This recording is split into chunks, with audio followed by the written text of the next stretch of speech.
ನಮಸ್ಕಾರ. CBS news ವಾರ್ತೆಗಳಿಗೆ ಸ್ವಾಗತ. ವಾರ್ತೆಗಳ ವಿವರ. ಮುನಿರಾಬಾದ್ ಹತ್ತಿರವಿರುವ ತುಂಗಭದ್ರಾ ಜಲಾಶಯದ ಎಡದಂಡೆ ಕಾಲುವೆಯಲ್ಲಿ ಬೃಹತ್ ರಂಧ್ರ ಕಾಣಿಸಿಕೊಂಡಿದ್ದು ಅಪಾರ ಪ್ರಮಾಣದ ನೀರು ಪೋಲಾಗುತ್ತಿದೆ. ಇದರಿಂದ ರೈತರು ಜಮೀನುಗಳಿಗೆ ನೀರು ನುಗ್ಗಿ ಬೆಳೆ ನಾಶವಾಗುವ ಭೀತಿಯಲ್ಲಿದ್ದಾರೆ. ತುಂಗಭದ್ರಾ ಡ್ಯಾಂನಿಂದ ಎಡದಂಡೆ ಕಾಲುವೆಗೆ 3000 ಕ್ಯೂಸೆಕ್ ಅಡಿ ನೀರು ಹರಿಸುತ್ತಿದ್ದರೂ ನೀರಾವರಿ ಇಲಾಖೆ ಅಧಿಕಾರಿಗಳು ಕಾಲುವೆಯ ಸದೃಢತೆ ಪರಿಶೀಲಿಸಿಲ್ಲ. ಹಾಗಾಗಿ ಇಟ್ನಾಳ್ ಹತ್ತಿರವಿರುವ ಬಸಾಪುರದಲ್ಲಿ ಅಧಿಕಾರಿಗಳ ನಿರ್ಲಕ್ಷ್ಯದಿಂದಲೇ ಕಾಲುವೆಯಲ್ಲಿ ರಂಧ್ರ ಬಿದ್ದಿದೆ. ಸಂಬಂಧಿಸಿದ ಅಧಿಕಾರಿಗಳು ಕೂಡಲೇ ಕಾಲುವೆಯ ರಂಧ್ರ ಮುಚ್ಚಿ ನೀರು ಪೋಲಾಗುವುದನ್ನು, ಹಾನಿಗೀಡಾದ ಜಮೀನುಗಳನ್ನು ಪರಿಶೀಲಿಸಿ ರೈತರಿಗೆ ಪರಿಹಾರ ನೀಡಬೇಕು. ತುಂಗಭದ್ರಾ ಜಲಾಶಯದ ಕ್ರಸ್ಟ್ ಗೇಟ್ ದುರಸ್ತಿ ಕಾರ್ಯ ನಡೆಯುತ್ತಿರುವ ಬೆನ್ನಲ್ಲೇ ಕಾಲುವೆಗಳ ನಿರ್ವಹಣೆ ಬಗ್ಗೆ ಅಧಿಕಾರಿಗಳು ಹೆಚ್ಚಿನ ಗಮನಹರಿಸಬೇಕು. ಮುಂದಿನ ದಿನಗಳಲ್ಲಿ ಸಂಭವಿಸದಂತೆ ಇಂತಹ ಅನಾಹುತಗಳು ಕಾಲುವೆಗಳ ಶಾಶ್ವತ ನಿರ್ವಹಣೆಗೆ ಕ್ರಮ ಕೈಗೊಳ್ಳಬೇಕು. ಗಂಗಾವತಿ, ಸಿಂಧನೂರು, ರಾಯಚೂರು ಭಾಗಗಳಿಗೆ ಕುಡಿಯುವ ನೀರನ್ನು ಆರಿಸಿದಾಗ ಈ ಘಟನೆ ನಡೆದದ್ದು ರೈತರಿಗೂ ಮತ್ತು ಕುಡಿಯುವ ನೀರಿಗೆ ಅಭಾವ ಉಂಟಾಗಲಿದೆ. ತಕ್ಷಣದಿಂದಲೇ ಸಂಬಂಧಪಟ್ಟ ಅಧಿಕಾರಿಗಳನ್ನು ವಜಾಗೊಳಿಸಿ ಸರ್ಕಾರ ಕಾಲುವೆಯ ದುರಸ್ತಿ ಕಾರ್ಯವನ್ನು ನಡೆಸಬೇಕೆಂದು ಬಿಜೆಪಿ ಮುಖಂಡರಾದ ಡಾ. ಬಸವರಾಜ ಕ್ಯಾವಟಕರ್ ಸರ್ಕಾರಕ್ಕೆ ಒತ್ತಾಯಿಸಿದ್ದಾರೆ.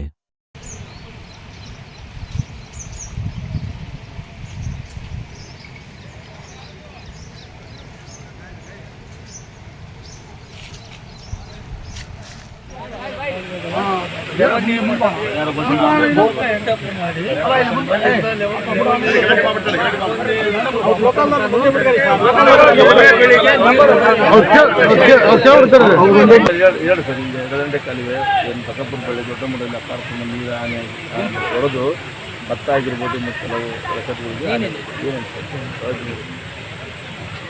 ತುಂಗಭದ್ರಾ ಈ ಭಾಗದ ರೈತರ ಜೀವನಾಡಿ. ಇವತ್ತು ಅಧಿಕಾರಿಗಳ ನಿರ್ಲಕ್ಷ್ಯದಿಂದ ಇವತ್ತೇನು ಈ ಎಡದಂಡೆ ಕಾಲುವೆ ಇವತ್ತು ದೊಡ್ಡ ಪ್ರಮಾಣದಲ್ಲಿ ಒಡೆದೋಗ್ಬಿಟ್ಟಿದೆ.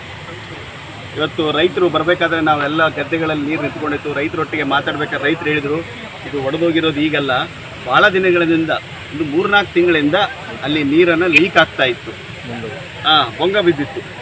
ಸೊ ಆ ಬೊಂಗಕ್ಕೆ ಅಧಿಕಾರಿಗಳಿಗೆ ಅವರು ಗಮನಕ್ಕೆ ತಂದಾಗ ಅಧಿಕಾರಿಗಳು ಅದು ಏನು ಆಗೋದಿಲ್ಲ ಅಂತ ನಿರ್ಲಕ್ಷ್ಯ ಮಾಡಿ ನೀರನ್ನು ಬಿಡ್ತಾಯಿದ್ರು. ಬಟ್ ಅದು ಯಾವುದೋ ಒಂದು ಒತ್ತಡದಿಂದ ನಿನ್ನೆ ರಾಯಚೂರು ಮತ್ತು ಗಂಗಾವತಿ ಭಾಗಕ್ಕೆ ಕುಡಿಯೋ ನೀರಿಗೋಸ್ಕರ ನೀರನ್ನು ಜಾಸ್ತಿ ಬಿಟ್ಟಿದ್ದಾರೆ ಅಂತ ಹೇಳಿದರು. 2000 ಕ್ಯೂಸೆಕ್ಸ್ ನೀರು ಬಿಟ್ಟಿದ್ದಾರೆ. ಈಗ ಅಧಿಕಾರಿಗಳಿಗೆ ಮೊದಲೇ ಗೊತ್ತಿತ್ತು ಈ ಕೆನಲ್ಲು ಸರಿ ವರ್ಕ್ ಮಾಡ್ತಾ ಇಲ್ಲ, ಇಲ್ಲಿ ಬೊಂಗ ಬಿದ್ದಿದೆ ಅಂಥದ್ದೊಂದು ಇರಬೇಕಾದ್ರೂ 2000 ನೀರು ಕ್ಯೂಸೆಕ್ಸನ್ನು ಯಾಕೆ ಬಿಟ್ರು ಅವರು? ಯಾರು ಒತ್ತಡ ಇತ್ತು ನೀರು ಬಿಡೋದಕ್ಕೆ?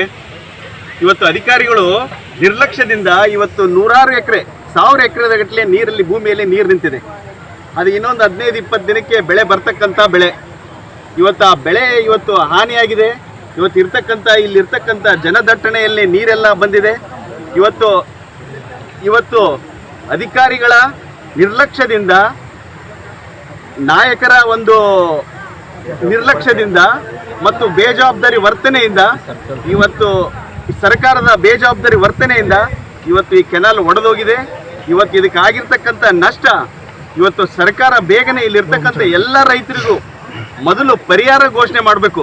ಇಲ್ಲಿರ್ತಕ್ಕಂಥ ಸಣ್ಣ ಪುಟ್ಟ ದಂಧೆ ಮಾಡ್ತಿರ್ತಕ್ಕಂಥ ರೆಸಾರ್ಟ್ ಇರ್ಬೋದು, ಸಣ್ಣ ಪುಟ್ಟ ಹೋಟೆಲ್ ಇರ್ಬೋದು ಮತ್ತು ಅಪಾರ ಸಂಖ್ಯೆಯಲ್ಲಿ ಇರ್ತಕ್ಕಂಥ ರೈತರು, ಅವ್ರಿಗೆಲ್ಲರಿಗೂ ಪರಿಹಾರ ಕೊಡಬೇಕು. ತತ್ಕ್ಷಣ ಪರಿಹಾರ ಅನೌನ್ಸ್ ಮಾಡಬೇಕು. ಯಾಕಂದರೆ ಇದು ಆಗಿರೋದು ನಿರ್ಲಕ್ಷ್ಯದಿಂದ ಮತ್ತು ಸರ್ಕಾರದ ಒಂದು ನಿರ್ಲಕ್ಷ್ಯದಿಂದ ಇದಾಗಿದೆ. 5 ತಿಂಗಳಿಂದಲೇ ಮಾಧ್ಯಮ ಸುದ್ದಿ ಅವಾಗೇ ನಾವು ಸಣ್ಣದಿದ್ದಾಗ ಮಾಡಿದ್ವಿ. ಅಧಿಕಾರಿಗಳು ರಿಪೇರಿ ಮಾಡೋಕ್ಕಾಗಿಲ್ಲ. ಇವತ್ತು ಅದರಿಂದ ಒಂದು ಬೆಳೆ ನೀರು ಕೊಡೋದಿಲ್ಲ ಅಂತ ಹೇಳಿದರು. ಅಂಥ ಟೈಮಲ್ಲಾದರೂ ಈ ಕಾಲುವೆಗಳನ್ನು ದುರಸ್ತಿ ಮಾಡೋ ಕೆಲಸ ಮಾಡಬೇಕಾಗಿತ್ತು. ಇವತ್ತು ದುರಸ್ತಿ ಮಾಡಲಾರ್ದಕ್ಕೆ ಇವತ್ತು ಅವರು ಯಾವುದೇ ಒಂದು ನಿರ್ಲಕ್ಷ್ಯ ವಹಿಸಲಾರ್ದಕ್ಕೆ ಇವತ್ತು ಹಂಗೆ ನೀರು ಬಿಟ್ಬಿಟ್ಟಿದ್ದಾರೆ. ಯಾಕಂದ್ರೆ ಏನು ಹೇಳ್ತಾರೆ, ಇಲ್ಲ ಸರ್ ಅದು ನಮಗೆ ನೀರಿಗೋಸ್ಕರ ನಮಗೆ ನಾಯಕರುಗಳ ಕರೆಗಳಿದ್ದು, ಸರ್ಕಾರದ ಒತ್ತಡ ಇತ್ತು, ನಮಗೆ ನೀರು ಬಿಡಲೇಬೇಕಂತ ನಾವು ಏನೇ ಇದ್ರು ನೀರು ಬಿಟ್ಟಿದ್ದೀವಿ ಅಂತ ಹೇಳೋ ಮಾತನ್ನ ಇವತ್ತು ಅಧಿಕಾರಿಗಳು ಸರ್ಕಾರದ ಒತ್ತಡ ಅಂತ ಹೇಳಿದ್ರೆ ಜಿಲ್ಲಾ ಮಂತ್ರಿಗಳು